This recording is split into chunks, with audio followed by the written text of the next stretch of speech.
Nous sommes donc très heureux de partager ce culte. Aujourd'hui, c'est le dimanche de Pâques, avec un week-end qui s'appelle généralement le week-end Lumière de Pâques.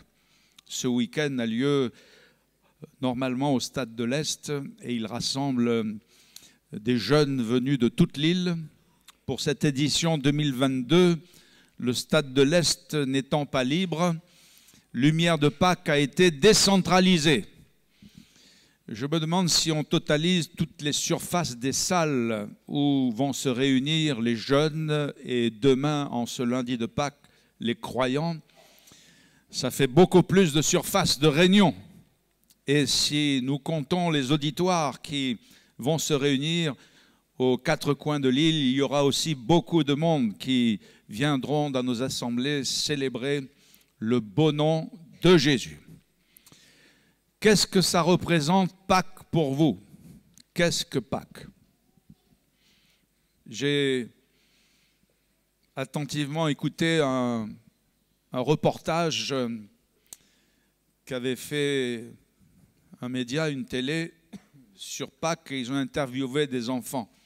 J'aime bien écouter les enfants. Le proverbe dit que des fois la vérité sort de la bouche des enfants. Mais là, hélas, par rapport à Pâques, il n'y avait pas grand-chose de vrai à ce sujet. Pâques, pour la dizaine d'enfants, ça s'appelait Cosman Marmaille. Peut-être que vous l'avez suivi aussi. C'était les confiseries, c'était le chocolat et c'était les lapins en chocolat. Il n'y a qu'une petite fille. Il n'y a qu'une petite fille qui a dit Pâques, c'est la résurrection de Jésus. Alors, qu'est-ce que Pâques? D'abord, que signifie Pâques dans le sens original, dans le sens littéral? Dans la Bible et en hébreu, ce mot est le mot Pessach. Pâques, c'est Pessach, et les Juifs du monde entier, encore aujourd'hui, en Israël, ou là où ils se trouvent, eh bien, célèbrent cette fête Pessach qui a son origine dans la Bible. À l'origine, Pâques, Pessach, c'est une fête qui a son origine dans la Bible. À l'origine, c'est une fête juive. Et Pâques ou Pessach signifie action de passer, ou encore passer outre, ou encore épargner. Et cela fait allusion à la dernière plaie d'Égypte, où Dieu avait décidé de frapper très fort. Déjà, il avait frappé assez fort par plusieurs plaies qui s'étaient abattues sur l'Égypte, et en particulier le Pharaon qui ne voulait pas laisser aller le peuple de Dieu, qui avait été esclave pendant 4 siècles. Et les plaies d'Égypte, je les représente un peu comme des coups qui se sont abattus sur la férue, la main de Pharaon, l'oppression qui était sur ce peuple. Et Dieu a frappé très fort. Il a frappé très fort. Mais la dernière plaie, ce fut un coup radical. Et Dieu a dit, l'ange de la mort, l'ange de la destruction va passer cette nuit. Et tous les premiers-nés vont mourir. Et en effet, dans cette nuit mémorable, eh bien, le premier-né de Pharaon est mort, le premier-né de ses serviteurs est mort, le premier-né de ses ministres est mort, le premier-né de ses esclaves est mort. Mais Dieu avait dit, pour ceux qui ont la foi, pour ceux qui veulent être épargnés, pour ceux qui veulent que le malheur passe outre, d'où cette expression Pessach, c'est-à-dire la Pâque, passer outre, épargner. Vous prendrez le sein d'un agneau et avec une branche d'hysope, vous en mettrez sur les battants, vous en mettrez sur les linteaux des portes, et partout où il y aura le sang, il y aura la protection.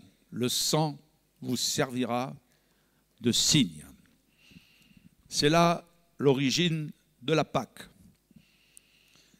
Maintenant, Jésus est venu pour mettre une lumière nous donner un sens sur tous ces événements de la Bible et en particulier de l'Ancien Testament. Nous comprenons mieux à la lumière de l'Évangile pourquoi Jean-Baptiste, en présentant Jésus, a dit « Voici l'agneau de Dieu qui ôte le péché du monde ». Et ce matin, pour Pâques, pour célébrer la Pâques, et dans un sens chrétien, dans un sens spirituel, nous allons montrer que Christ, notre Pâques, a été immolé. Et c'est pour cela que nous célébrons la fête, parce qu'il n'y a pas de fête de Pâques sans Christ. Et puis vous comprendrez à l'exposé de cette prédication qu'en fin de compte, Pâques, ce n'était pas qu'une seule fête, mais c'était 3 fêtes en une. Aujourd'hui, c'est un peu la mode dans les produits, 2 en 1, 3 en 1. Vous avez vu cela, hein? Mais Dieu était avant-gardiste. Et Pâques, ce n'est pas qu'une seule fête. Pâques, c'est 3 fêtes en une. Et je vais souligner ces 3 étapes de la fête de Pâques dans le sens biblique, surtout à la lumière et à la lampe de l'Évangile qui éclaire les textes de l'Ancien Testament. Alors nous allons lire maintenant le passage qui nous montre de l'origine de cette fête de Pâques et nous la trouvons dans plusieurs textes de la Bible. J'ai eu un petit peu l'embarras du choix, donc j'ai pris l'Exode au chapitre 12. L'Exode au chapitre 12, nous allons lire une douzaine de versets dans ce chapitre qui introduiront cette méditation. Voici ce qui est écrit dans l'Exode au chapitre 12. L'Éternel dit à Moïse et à Aaron dans le pays d'Égypte, « Ce mois-ci sera pour vous le premier des mois. Il sera pour vous le premier des mois de l'année. Parlez à toute l'assemblée d'Israël et dites, le 10e jour de ce mois, on prendra un agneau pour chaque famille, un agneau pour chaque maison. Si la maison est trop peu nombreuse pour un agneau, on le prendra avec son plus proche voisin, selon le nombre des personnes. Vous compterez pour cet agneau d'après ce que chacun peut manger. Ce sera un agneau sans défaut, mâle, âgé d'1 an. Vous pourrez prendre un agneau ou un chevreau, vous le garderez jusqu'au 14e jour de ce mois, et toute l'assemblée d'Israël l'immolera entre les 2 soirs. On prendra de son sang et on en mettra sur les 2 poteaux et sur le linteau de la porte des maisons où on le mangera. Cette même nuit, on en mangera la chair rôtie au feu. On la mangera avec des pains sans levain et des herbes amères. Vous ne le mangerez point à demi-cuit et bouilli dans l'eau, mais il sera rôti au feu, avec la tête, les jambes et l'intérieur. Vous n'en laisserez rien jusqu'au matin, et s'il en reste quelque chose le matin, vous le brûlerez au feu. Quand vous le mangerez, vous aurez vos reins sains, vos souliers aux pieds et votre bâton à la main, et vous le mangerez à la hâte. C'est la Pâque de l'Éternel.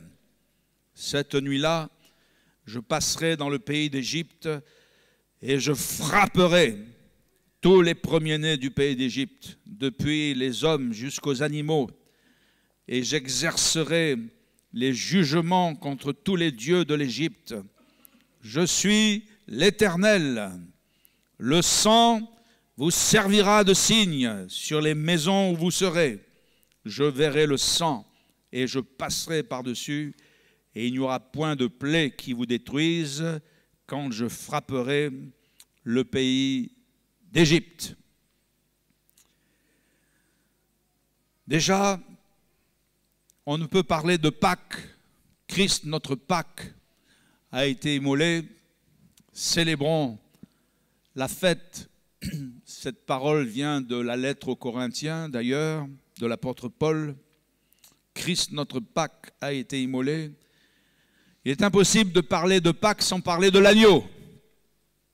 Et Pâques, c'est l'agneau qui a été immolé. L'agneau de Pâques était un agneau sans défaut. et il devait être immolé et sacrifié. Nous avons lu que ce devait être un mâle, il devait être jeune, pas plus d'1 an, et surtout sans défaut. En Jésus, c'est l'agneau qui nous est donné. En Jésus, un fils nous est donné. On l'appellera admirable, conseiller, Dieu puissant, Père éternel et prince de la paix. Jésus était jeune quand il est mort sur la croix. Hein? Vous vous rappelez quel âge il avait quand il est mort? Il avait 33 ans. C'est un peu particulier quand j'avais 15 ans et que je voyais une personne de 30 ans environ, je disais c'est un vieux. Et aujourd'hui que j'ai quelques cheveux blancs sur la tête, quand je vois un homme ou une personne de 30 ans, je dis elle est jeune. Parce que 30 ans, c'est vraiment la force de l'âge. 30 ans, c'est vraiment l'âge de raison. Et on oublie trop souvent que Jésus est mort jeune à 33 ans sur la croix. Il a connu cette mort horrible. L'agneau devait être mâle, jeune et surtout sans défaut.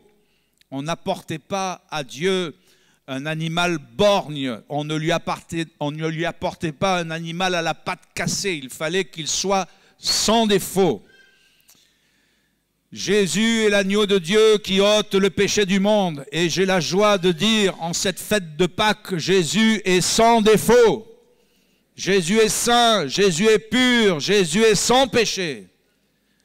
Et s'il est venu sur notre terre des hommes conçus d'une manière unique, c'est-à-dire par le Saint-Esprit dans le sein d'une jeune fille, c'est qu'il échappe à une lignée de pécheurs dont vous et moi, nous faisons partie, dont toute l'humanité fait partie, conçu de par un papa et de par une maman. Ce n'est pas un homme qui a engendré Jésus, mais Jésus est né de Marie, il est né de la femme, et ainsi s'accomplit dans sa naissance miraculeuse la parole de Dieu qui avait dit « La postérité de la femme t'écrasera la tête ». Jésus n'est pas né de l'homme, Jésus est né d'une femme et d'une jeune fille, conçue dans son sein par la puissance du Saint-Esprit. Il est pur, il est saint, il est sans péché. Nous sommes tous contaminés par le péché. Mais Jésus n'a pas connu le péché. Il est saint. Il a exercé un ministère béni sur notre terre où il allait de lieu en lieu, guérissant toutes celles et ceux qui étaient sous l'empire du diable, faisant du bien partout où il passait. Dieu était avec lui. Mais la beauté du Christ n'est pas seulement dans ses miracles, la beauté du Christ n'est pas seulement dans ses enseignements, la beauté du Christ n'est pas seulement dans ses paroles, la beauté du Christ c'est dans le fait qu'il est l'agneau saint, sans tache et sans défaut.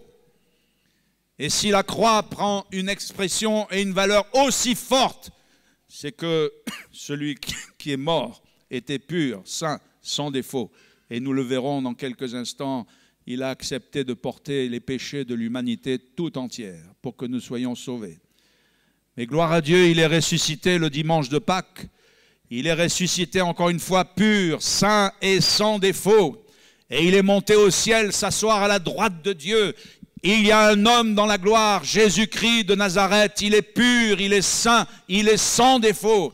Et la Bible nous dit dans la lettre aux Hébreux qu'il revient pour chercher ceux qui l'attendent. Mais il revient encore une fois pur, saint et sans défaut. Jésus est l'agneau de Dieu. Pur, saint, sans défaut.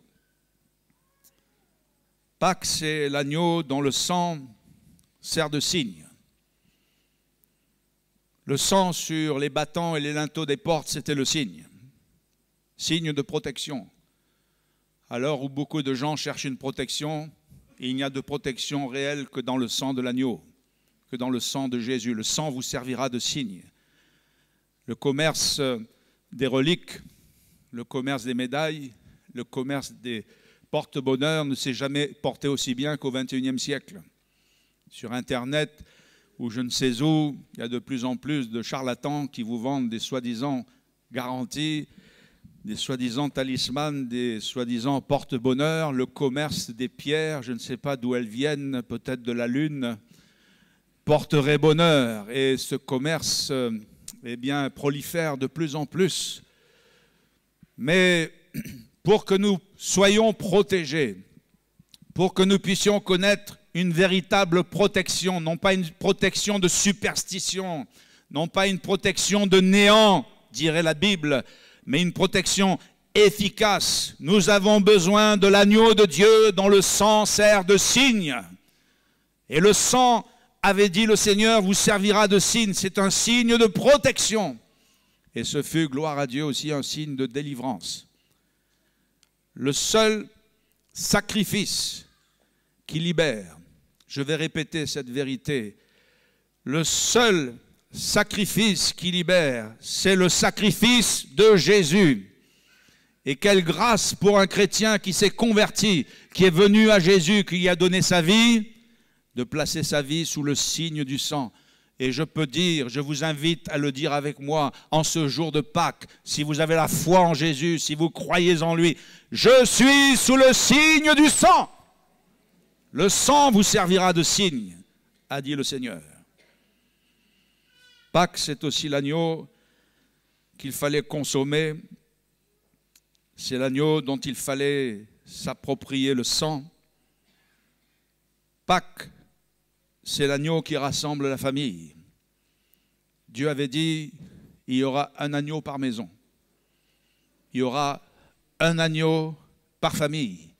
Et vous pouvez imaginer en cette nuit, en cette première nuit de Pâques, le grand-père, par exemple, le père, la maman, la grand-mère, les enfants, les petits-enfants, s'il y en avait, peut-être quelques voisins qui s'étaient joints aussi à cette famille.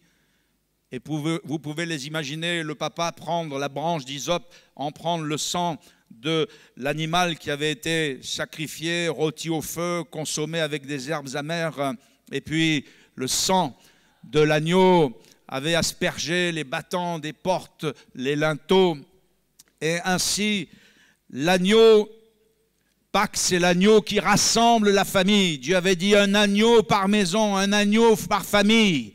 Et Jésus, c'est l'agneau pour chaque maison. Jésus est l'agneau pour chaque famille. Vous avez constaté comment qu'il y a beaucoup de choses qui dispersent la famille aujourd'hui. Il y a l'infidélité. Les addictions dispersent la famille. Les addictions diverses. Les jeux d'argent dispersent la famille. Cet argent qui devrait revenir au foyer, aux enfants. Cet argent qui devrait revenir aux pauvres, cet argent qui devrait venir à l'église et à l'œuvre de Dieu, il part en futilité, en folie. La violence disperse les familles. Il y a de plus en plus de femmes battues et la Covid n'a pas arrangé les choses, n'est-ce pas? Il y a de plus en plus de violence dans les familles. Certes, il y a la guerre en Ukraine et cela nous attriste beaucoup. Mais il y a la guerre et les conflits dans de nombreuses maisons, dans de nombreuses familles. Il y a les problèmes d'héritage. Mon Dieu Seigneur, c'est un véritable casse-tête quand les gens se rendent là-dedans. Et ça disperse les familles, ça les disloque. Le péché disperse les familles et les fait éclater. Mais lorsqu'on a Jésus, nous avons l'agneau qui rassemble la famille. Dieu avait dit un agneau par maison, un agneau par famille. Et il est possible de venir faire l'aspersion autour de son sang précieux pour que nos familles soient bénies. Pâques, c'est l'agneau de l'Exode. L'Exode qui a donné d'ailleurs son nom au deuxième livre de la Bible, le livre de l'Exode. L'Exode signifie sortie, sortie. Parce que dans cette nuit où l'agneau a été immolé, le peuple est sorti. Il y a eu l'Exode. L'Exode. Et Dieu avait dit que dans cette nuit de l'Exode, de la sortie, les reins devaient être saints. La mode était à la mode des tuniques. Elle n'est pas revenue, celle-ci. Peut-être qu'elle reviendra un jour. Les hommes comme les femmes avaient des tuniques. Et il fallait que les ceintures soient bien attachées à la tunique. Pourquoi? Parce qu'ils allaient quitter précipitamment le pays. Et vous imaginez si le linge, le tissu était flottant, on risquait de se prendre les pieds dedans. Des fois, un lacet, ça suffit pour vous mettre à terre, n'est-ce pas? Mais alors, une tunique flottante, si vous mettez les pieds dedans, vous risquiez de tomber. Donc, Dieu avait dit, il faut que les reins soient sains.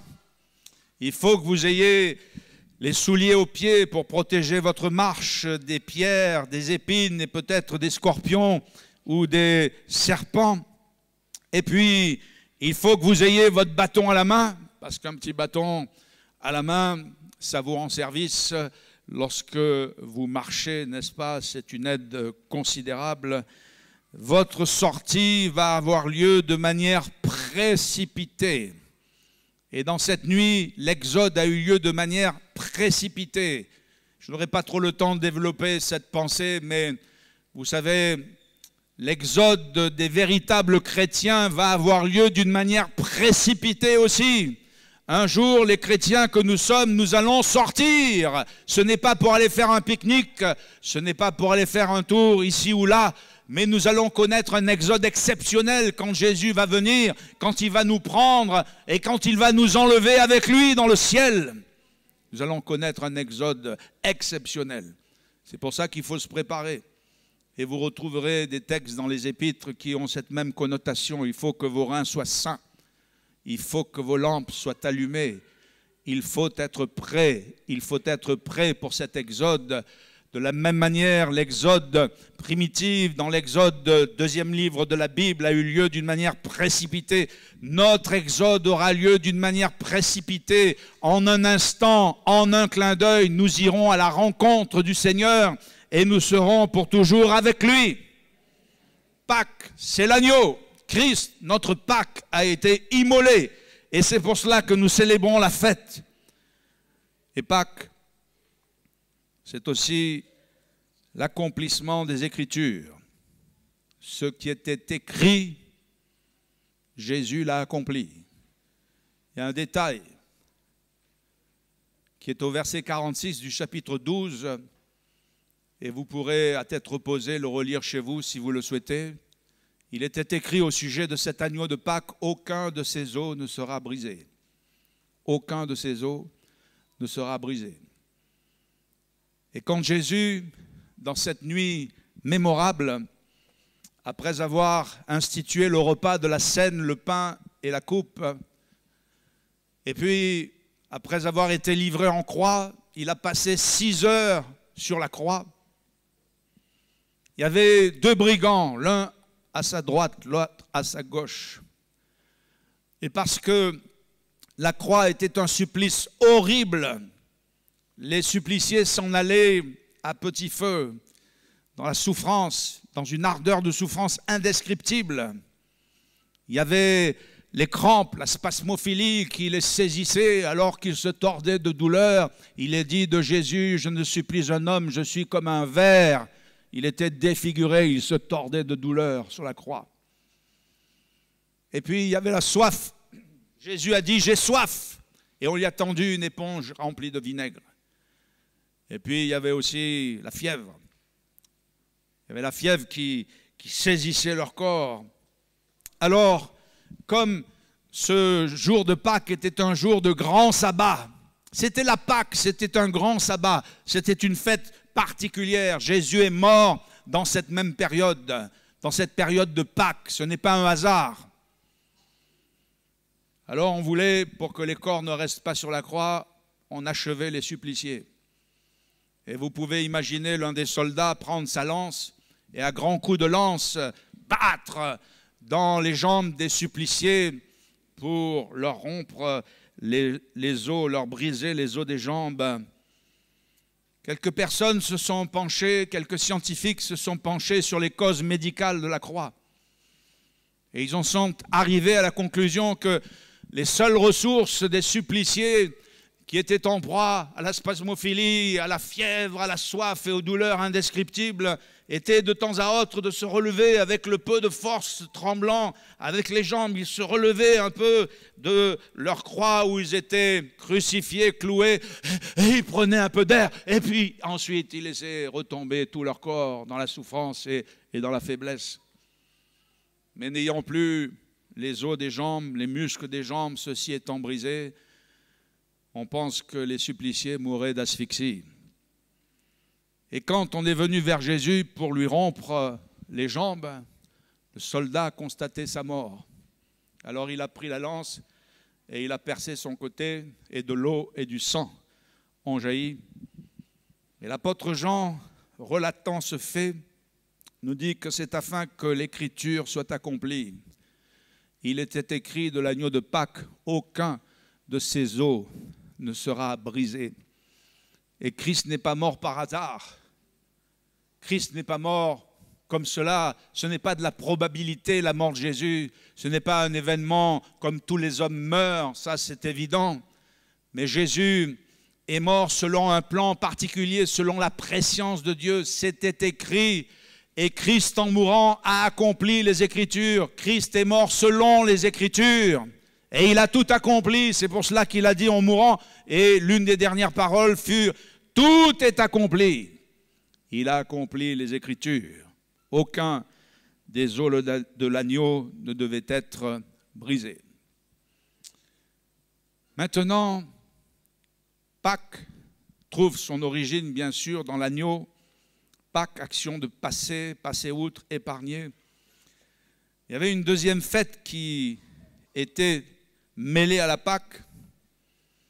D'ailleurs, elle faisait partie de Pâques. Cette fête s'appelle la fête des pains sans levain. Il n'y avait pas de Pâques véritable sans la fête des pains sans levain. Vous savez certainement ce qu'est un pain sans levain. La plupart de nos pains sont des pains qui ont du levain, c'est pour ça qu'ils sont enflés, parce que la Bible dit qu'un petit peu de levain, ça fait lever toute la pâte, n'est-ce pas? Mais le pain sans levain, c'est un pain qui ressemblerait presque à une galette. C'est un pain plat. C'est un pain qui, n'ayant pas de levain, n'est pas enflé, n'est-ce pas? Et à la Pâque se liait intimement la fête des pains sans levain. Et cette fête des pains sans levain associée à la Pâque, elle durait 7 jours. Ainsi, l'agneau de Dieu offert en sacrifice était associé à cette fête sans levain, des pains sans levain. Le levain, dans de nombreux passages de l'Écriture, est un emblème du péché. Voyez-vous, si vous prenez un litre d'eau et que vous mettez 500 centilitres de poison, l'eau, elle n'est pas bonne, n'est-ce pas? Mais si vous y mettez une goutte, ben, le litre non plus, on ne va pas le boire. Il en est ainsi du levain. Il ne faut pas qu'il y en ait beaucoup pour que ça... C'est un ferment invisible, le levain, mais qui contamine toute la pâte.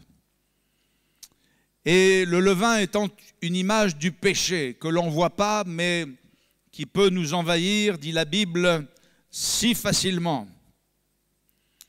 Et lorsque nous sommes unis à Christ, le croyant est appelé à réaliser dans sa marche pratique tout au long de sa vie cette séparation du mal si parfaitement manifestée en lui.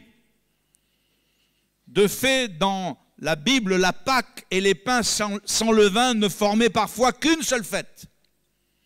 Et j'ai sous les yeux ce passage de l'évangile de Luc au chapitre 22 et au verset 21 où il est écrit que la fête des pains sans levain, appelée la Pâque, approchait. On ne peut pas dire véritablement « j'ai cru au Seigneur, je suis sauvé et marché comme les gens du monde ». Il y a un autre passage qui, à ce sujet, nous éclaire dans le Nouveau Testament, où il est dit dans la lettre aux Corinthiens, « C'est bien à tort que vous vous glorifiez, ne savez-vous pas qu'un peu de levain fait lever toute la pâte ?»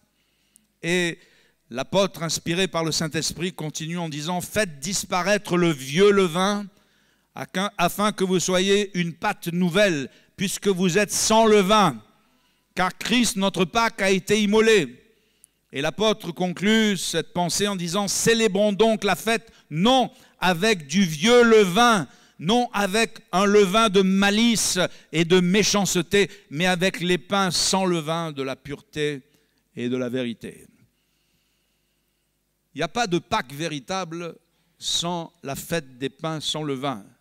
Ça veut dire qu'il n'y a pas de Pâques véritable et de vie chrétienne véritable si on ne marche pas dans la pureté, si on ne marche pas dans la sanctification. Christ, notre Pâques, a été immolé et nous devons célébrer la fête non pas avec le vieux levain, la malice, la méchanceté, le péché, mais nous pouvons célébrer la fête avec Jésus, avec les pains sans levain, de la pureté et de la vérité. Et un croyant, c'est celui qui est venu à l'aspersion du sang de Jésus, qui a demandé à Jésus, dans la repentance, de le purifier, de le nettoyer, de le laver. Et la Bible dit que le sang de l'agneau, le sang de Jésus nous purifie de tout péché. Mais après, il doit y avoir pour le chrétien une marche en nouveauté de vie. Il doit y avoir la fête des pains sans levain, c'est-à-dire que nous devons célébrer la fête en marchant avec Jésus, avec honnêteté et avec sincérité, parce que le croyant qui se mélangerait à ce monde ne peut pas véritablement célébrer la fête avec Jésus. C'est pour ça qu'il y a parfois des problèmes, des gens qui sont venus à la croix, qui ont confessé leurs péchés, mais parce qu'ils n'ont pas pratiqué la fête des pains sans levain, c'est-à-dire qu'ils ne sont pas achevés leur sanctification, parce qu'ils ne sont pas purifiés dans le Seigneur, parce qu'ils ne poursuivent pas dans la sanctification comme cela est mentionné dans l'Écriture, eh bien leur vie chrétienne, elle est un petit peu bancale. Et leur vie chrétienne, elle est endormie. Il y a des chrétiens qui, tout en étant venus à la croix, en étant venus à l'agneau de Dieu, en ayant expérimenté le sang de Jésus, ils ne sont pas allés plus loin, ils n'ont pas célébré la fête des pains sans levain. Il y en a qui continuent à aller à boire un coup et à s'enivrer. Il y en a d'autres qui continuent à avoir des vies dissolues et dans le désordre. Il y en a qui continuent, eh bien, à aller gratter je ne sais trop quoi et jouer dans des jeux d'argent. Il y en a qui continuent, eh bien, à entretenir des mauvaises relations. Et alors, ils ne célèbrent pas vraiment la Pâque, c'est-à-dire ils sont venus à la croix, ça a été une expérience passée, mais ils ne persévèrent pas dans la marche avec Dieu, ils ne persévèrent pas dans la sanctification. Il n'y a pas de Pâque véritable sans la fête des pains sans levain. Il faut se séparer de la méchanceté, il faut se séparer du péché et rechercher la paix avec tous et la sanctification, dit la Bible, sans laquelle nul ne verra le Seigneur. Ainsi, l'agneau, c'est Christ, le Sauveur, celui qui pardonne nos péchés. Mais la fête des pains sans levain, c'est Christ, notre sanctification, celui qui nous sanctifie, celui qui nous permet de marcher en nouveauté de vie. Nous ne sommes plus une vieille pâte avec du vieux levain, mais nous sommes une pâte nouvelle. Si quelqu'un est en Christ, il est une nouvelle créature. Et nous sommes amenés à célébrer la fête, non pas avec la méchanceté, avec le péché et la malice, mais avec les pains sans levain de la pureté et de la vérité. Alors, où était la troisième étape de la fête qui se camouflait dans Pâques, 3 en 1?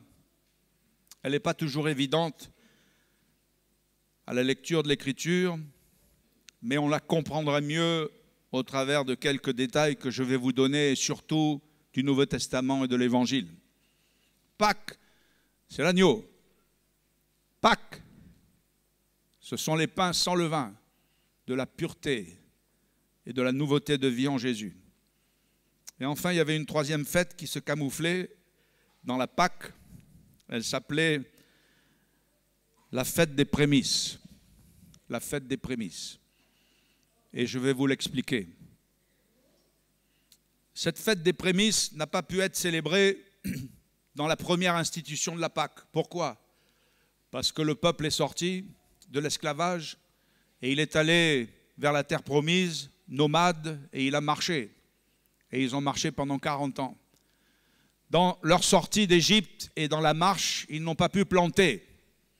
Ils n'ont pas pu récolter quoi que ce soit. Vous savez que Dieu les nourrissait, il leur donnait la manne comme pain du ciel, il leur donnait de l'eau, et l'eau c'est la vie, et puis il leur donnait aussi des cailles. Ils ont mangé de la viande dans le désert. Et puis ils étaient toujours en train de murmurer, de se plaindre devant Dieu, mais Dieu les aidait, il y avait la providence du Seigneur. Dans leur marche, 40 ans, ils n'ont pas pu planter. Ils n'ont pas pu planter de blé en particulier. Ils n'ont pas pu en ne plantant pas, ils n'ont pas pu faire de récolte. Mais Dieu voulait les conduire dans un pays qui s'appelle le pays de la promesse. Et Dieu avait dit aux enfants d'Israël, par la bouche de Moïse, parle aux enfants d'Israël, et tu leur diras, quand vous serez entrés dans le pays que je vous donne, et que vous y ferez la moisson, voici ce que Dieu avait demandé, vous apporterez au sacrificateur une gerbe, prémisse de votre moisson. Il agitera de côté et d'autre la gerbe devant l'Éternel afin qu'elle soit agréée. Et le sacrificateur l'agitera de côté et d'autre le lendemain du sabbat. Et la fête des prémices, ou la fête de la gerbe des prémices, est la troisième fête. Pâques, c'est 3 en 1. La troisième fête qui était célébrée lors de Pâques. Le lendemain du sabbat. Le lendemain du sabbat, c'est le dimanche, n'est-ce pas? Il fallait que le prêtre, le sacrificateur, prenne une gerbe. Et c'était la gerbe des prémices. Les prémices, ce n'est pas la moisson. La moisson allait avoir lieu après, jusqu'à 50 jours après la Pentecôte, qui est aussi appelée la fête des moissons. Mais cette gerbe des prémices que le prêtre présentait devant Dieu, qu'il agitait, laissait présager toute la moisson. Ils n'ont pas pu célébrer la fête des prémices parce qu'ils étaient nomades et ils n'avaient pas de plantation de récolte. Mais quand ils sont arrivés dans le pays de la promesse, la manne s'est arrêtée. Et puis les cailles se sont arrêtées. Alors, ils ont planté et ils ont récolté. Et dans leur première récolte, et puis d'ailleurs dans toutes les récoltes qu'ils ont faites après, la règle voulait qu'on présente la gerbe des prémices. Vous savez certainement ce que c'est que les prémices. C'est les premiers fruits. La gerbe des prémices de blé, c'est les premières gerbes de blé qui vont sortir de la moisson. La gerbe des prémices de litchi, c'est les premiers litchis qui seront sur notre table dans quelques mois. La gerbe de l'orge, la gerbe du riz, les prémices du riz. J'ai mangé un jour chez un pasteur malgache, il m'avait invité à sa table. J'ai dit, mon frère, j'ai jamais mangé un riz aussi bon, ni à La Réunion, ni en Chine, ni n'importe où. Ton riz, c'est le meilleur riz que j'ai jamais mangé. Et il m'a dit, c'est normal, c'est le riz des prémices. C'était les premiers grains qu'il venait de récolter de la moisson qu'il devait avoir. Là, il avait une petite rizière à côté de chez lui. Il m'a dit, c'est normal que ce riz soit aussi bon. C'est le riz des prémices. Et les prémices sont la première récolte. Il fallait que cette gerbe soit présentée à l'Éternel le lendemain du sabbat. Et si l'agneau, c'est Christ crucifié, si les pains sans levain, c'est Christ, notre sanctification.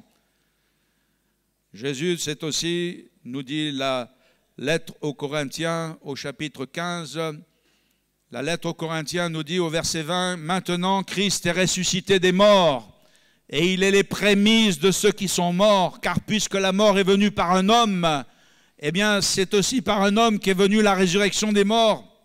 Et comme tous meurent en Adam, de même aussi tous revivront en Christ. » Et cette gerbe des prémices présentée à Dieu le lendemain du sabbat, c'est-à-dire le dimanche, représente le Christ, mais représente le Christ ressuscité. Le lendemain du sabbat, le dimanche de Pâques, eh bien la gerbe des prémices a été présentée à Dieu après avoir tout accompli. Jésus est sorti du tombeau, Jésus est sorti de la mort, Jésus est les prémices. Il est prémisse de ceux qui sont morts et sa résurrection laisse entrevoir une moisson de ressuscités, une moisson d'hommes et de femmes qui ont reçu cette vie de Jésus, qui est une vie de résurrection, qui est une vie d'entre les morts.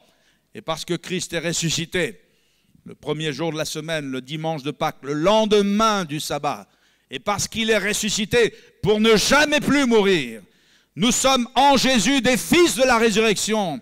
Nous sommes en Jésus des filles de la résurrection. Et si tous meurent en Adam, tous vont ressusciter en Christ.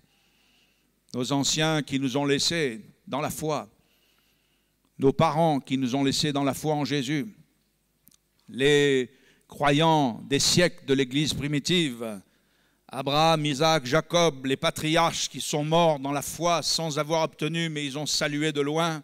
Ils sont morts dans la résurrection et dans la vie. Eh bien, quand Jésus va revenir, lors de son avènement, les morts en Christ vont ressusciter. Tous ceux qui sont retournés à la poussière, dans la corruption, vont ressusciter et ils vont revêtir l'incorruptibilité. Et nous, les vivants qui sont restés, parce que nous sommes des êtres mortels, il faudra qu'on revête l'immortalité. Et gloire à Dieu, nous irons à la rencontre du Seigneur pour être avec lui pour toujours. Ainsi, Pâques, c'est la fête de la vie.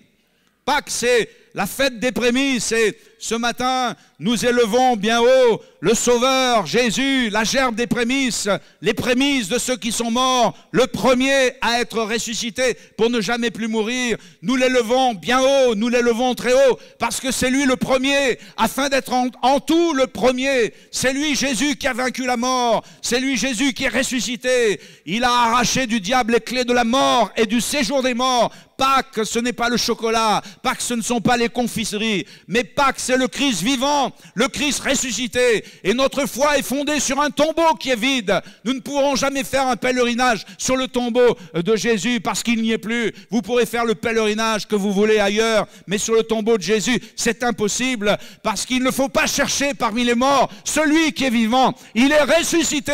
Jésus est la fête des prémices. Jésus est notre gerbe qui a été présentée devant Dieu. Et en lui, nous allons ressusciter. En lui, nous avons la vie éternelle. Et nous avons une espérance glorieuse. Et nous avons une espérance bénie. Avez-vous compris la Pâque? Les 3 en 1. Avez-vous compris? C'est ça Pâques. C'est pas autre chose. Le reste, c'est de la religion. Le reste, c'est de la superstition. C'est tout ce que vous voulez. C'est de l'amusement. Le reste, ça fait plaisir aux petits qui vont chercher les œufs dans le jardin. Mais ça n'a rien à voir avec Pâques. Pâques, résumons maintenant. C'est l'agneau. Ou encore, Jésus est notre salut. C'est l'agneau, Jésus est notre salut. Pâques, c'est la fête des pains sans levain.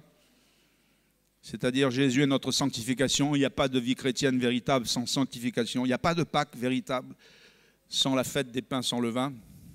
Et enfin, Pâques, au travers de la fête des prémices, la gerbe des prémices, c'est Jésus qui devient notre espérance parce qu'il est vivant et parce qu'il est ressuscité. Voici l'agneau de Dieu qui ôte le péché du monde. Et je rappelle cette parole de la Bible que nous pourrions tous prononcer ensemble ce matin avant de prendre le repas du Seigneur. Christ, notre Pâques, a été immolé. Célébrons la fête. Alléluia. Christ, notre Pâques, a été immolé. Célébrons la fête. Gloire au Seigneur. Rendons grâce à Dieu.